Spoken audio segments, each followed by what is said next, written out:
In the world of investments, you'll often hear about stocks and bonds. They are both feasible forms of investment. They allow you the opportunity to invest your money with a specific company or corporation with the possibility of future profits. But how exactly do they work? And what are the differences between the two?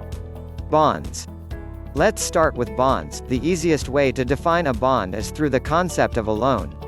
When you invest in bonds, you are essentially loaning your money to a company, corporation, or government of your choosing. That institution, in turn, will give you a receipt for your loan, along with a promise of interest, in the form of a bond. Bonds are bought and sold in the open market. Fluctuation in their values occurs depending on the interest rate of the general economy. Basically, the interest rate directly affects the worth of your investment. For instance, if you have a $1,000 bond which pays the interest of 5% yearly, you can sell it at a higher face value provided the general interest rate is below 5%. And if the rate of interest rises above 5%, the bond, though it can still be sold, is usually sold at less than its face value. The logic behind this system is that the investors deal with a higher rate of interest than the actual bond pays. Thus, the bond is sold at lower value in order to offset the gap. The OTC market, which is comprised of banks and security firms, is the favorite trading place for bonds, because corporate bonds can be listed on the stock exchange, and can be purchased through stock brokers. With bonds, unlike stocks, you, as the investor, will not directly benefit from the success of the company or the amount of its profits.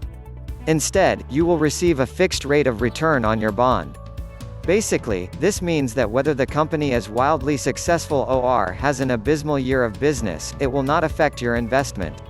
Your bond return rate will be the same. Your return rate is the percentage of the original offer of the bond. This percentage is called the coupon rate.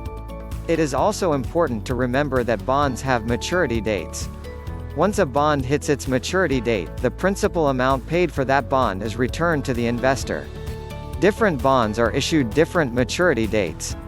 Some bonds can have up to 30 years of maturity period. When dealing in bonds, the greatest investment risk that you face is the possibility of the principal investment amount not being paid back to you. Obviously, this risk can be somewhat controlled through the careful assessment of the companies or institutions that you choose to invest in. Those companies that possess more credit worthiness are generally safer investments when it comes to bonds. The best example of a safe bond is the government bond. Another is the blue chip company bond. Blue chip companies are well-established companies that have proven and successful track records over a long span of time. Of course, such companies will have lower coupon rates.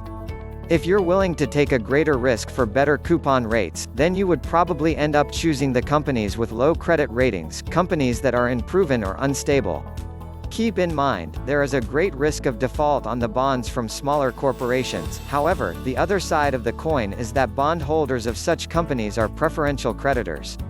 They get compensated before the stockholders in the event of a business going bankrupt. So, for less risk, choose to invest in bonds from established companies. You will be likely to cash in on your returns, but they will probably not be very large.